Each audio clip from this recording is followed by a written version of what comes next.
નમસ્કાર વિદ્યાર્થી મિત્રો, એનટીએ દ્વારા જે પબ્લિક નોટિસ આવી છે એ તમે જોઈ શકો છો સ્ક્રીન ઉપર। હવે એ નોટિસને આપણે એકદમ ઝડપથી સરળ અને સાદી ભાષામાં સમજવાનો પ્રયત્ન કરીશું। તો આ નોટિસની અંદર એવું જણાવવામાં આવ્યું છે કે એનટીએ દ્વારા જે પ્રોવિઝનલ આન્સર કી અપલોડ કરવામાં આવી છે એ આન્સર કીને તમે ચેલેન્જ કરી શકો છો। તમારા મનની અંદર એવો પ્રશ્ન ઉદ્ભવ થાય છે કે એનટીએ દ્વારા જે આન્સર કી આપી છે એ આન્સર કીની અંદર પર્ટિક્યુલર કોઈ ક્વેશ્ચનના આન્સરમાં ભૂલ હોય તો તમે એ ચેલેન્જ કરી શકો છો। આ નોટિસ શું કહેવા માંગે છે? તો એનટીએ દ્વારા 21 જૂન 2026ના રોજ લેવાયેલી નીટ યુજી રી એક્ઝામની ક્વેશ્ચન પેપરના જે 4 સેટ હતા અલગ અલગ, એની પ્રોવિઝનલ આન્સર કી વેબસાઇટ ઉપર અપલોડ કરવામાં આવી છે। અને એ એનટીએ દ્વારા આ વખતે એક નવી પ્રક્રિયા શરૂ થઈ છે કે આન્સર કી સાથે આન્સર કી તો અપલોડ કરી છે પણ એની સાથે ચેલેન્જ કીને ચેલેન્જ કરવાની ડેટ પણ આવી ગઈ છે। એટલે આ બંને પ્રક્રિયા સાથે ચાલે છે, કારણ કે અત્યાર તો હજી વિદ્યાર્થીઓની OMRનું સ્કેનિંગ ચાલે છે અને આ પ્રક્રિયા પણ સાથે ચાલશે। એટલે આનો હેતુ, એનટીએનો હેતુ મુખ્યત્વે એવો છે કે જે રિઝલ્ટ છે એ રિઝલ્ટ ઝડપથી આપવાનું છે। એપ્રોક્સિમેટલી જુલાઈ મહિનાની 10 તારીખ સુધી લગભગ રિઝલ્ટ તમારું 10થી 15 તારીખ વચ્ચે તમારું રિઝલ્ટ આવી જવું જોઈએ। આ રીતની એનટીએની તૈયારી છે, આ સંભાવના છે, પણ આ સંભાવના અંતર્ગત 10થી 15 જુલાઈ સુધીમાં આ રિઝલ્ટ આવી જવું જોઈએ એવું એનટીએની તૈયારી લાગી રહી છે। આન્સર કી કઈ રીતે ચેલેન્જ કરી શકો? તો આન્સર કી ચેલેન્જ માટેની જે સમય મર્યાદા છે એ સમય મર્યાદા કઈ છે? તો 25 જૂનથી 28 જૂન વચ્ચે તમે એપ્લિકેશન કરી શકો છો।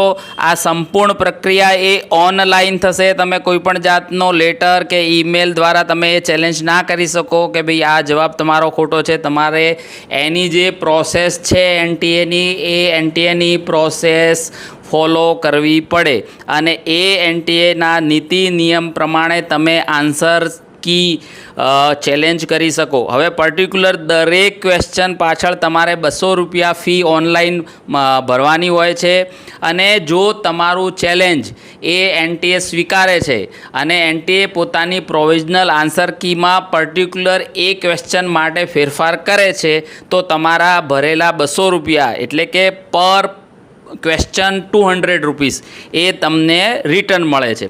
હવે જો એવો કોઈ ક્વેશ્ચન બને, લગભગ બાયોલોજીનો એક ક્વેશ્ચન એવો હતો કે જેના માટે ચેલેન્જ રૂપ બધા લોકો તૈયાર થશે અને બધા લોકો ચેલેન્જ કરશે, તો એ ક્વેશ્ચન માટે એક સંભાવના વ્યક્ત થઈ શકે। તો અને બીજા કોઈ પણ વિદ્યાર્થીને એવું લાગે કે ના આ ક્વેશ્ચન બરાબર નથી, એનો આન્સર બરાબર નથી, તો એ તમે ચેલેન્જ કરી શકો છો। અને બુકલેટના કોડ પ્રમાણે તમારી બુકલેટનો જે કોડ હતો આ વખતે 50, 60, 70 ને 80 એવા 4 પેપર સેટ હતા અને એ પેપર સેટમાં તમારો જે બુકલેટ કોડ હતો એ કોડ અનુસંધાન કયા ક્વેશ્ચન પેપરનો કયો આન્સર હતો એ રીતે તમે આન્સર કીને ચેલેન્જ કરી શકો છો।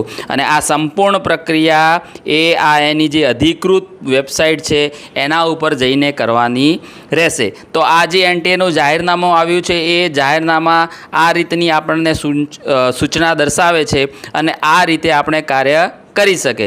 હવે આન્સર કીની વાત કરીએ તો હવે જે પ્રોવિઝનલ આન્સર કી આવેલ છે એના અંદર ડ્રોપ ક્વેશ્ચન છે। એક ક્વેશ્ચન એ ડ્રોપ છે અને એક ક્વેશ્ચન એવો છે જેના 2 આન્સર છે, બરાબર? એટલે એ પ્રોવિઝનલ આન્સર કીમાં દર્શાવેલ છે। તો જેનું બુકલેટ કોડ 50 હતો એનો ડ્રોપ ક્વેશ્ચન 26 છે, જેનો 60 હતો એનો ડ્રોપ ક્વેશ્ચન 43 છે, 70 કોડવાળાનો 40 નંબરનો ડ્રોપ ક્વેશ્ચન છે અને 80 કોડવાળાનો 2 નંબરનો ડ્રોપ ક્વેશ્ચન છે. તો હવે ડ્રોપ ક્વેશ્ચનનો નિયમ આ રીતનો હોવો જોઈએ કે જે વિદ્યાર્થીઓએ આ ક્વેશ્ચન એટેમ્પ કર્યો છે એ વિદ્યાર્થીઓને +4 માર્ક્સ આપી દો. ગમે તે ઓપ્શન એને ચૂઝ કર્યો હોય પરંતુ એને +4 માર્ક્સ આપી દેવા એવો સંભાવના રહેલી છે. બાકી જે પણ લેટેસ્ટ અપડેટ હશે એ ફાઇનલ આન્સર કી વખતે આવશે. બરાબર. હવે નેક્સ્ટ જોવા જઈએ તો જે 50 બુકલેટ કોડ હતો એનો 38 નંબરનો પ્રશ્ન, 60 બુકલેટ કોડનો 36 નંબરનો પ્રશ્ન અને 70 બુકલેટ કોડનો 22 નંબરનો પ્રશ્ન અને 80 કોડવાળી બુકલેટનો 5 નંબરનો ક્વેશ્ચન. એનામાં આ જે પર્ટિક્યુલર બુકલેટના કોડ વાઇઝ જે ઓપ્શન આપેલા છે એ બંને ઓપ્શનમાંથી એક ઓપ્શન તમે ચૂઝ કર્યો હશે તો પણ તમને 4+ માર્ક્સ મળવા યોગ્ય રહેશે. બાકી વિશેષ માહિતી અને વિશેષ અપડેટ એ ફાઇનલ આન્સર કી આવ્યા પછી જ નક્કી થશે અને સમય અંતરે તમારે NTA વેબસાઇટ એ વિઝિટ કરવી પડે અને NTA દ્વારા આપેલ માર્ગદર્શનનું અને આપેલ નિયમોનું પાલન કરવું જરૂરી છે.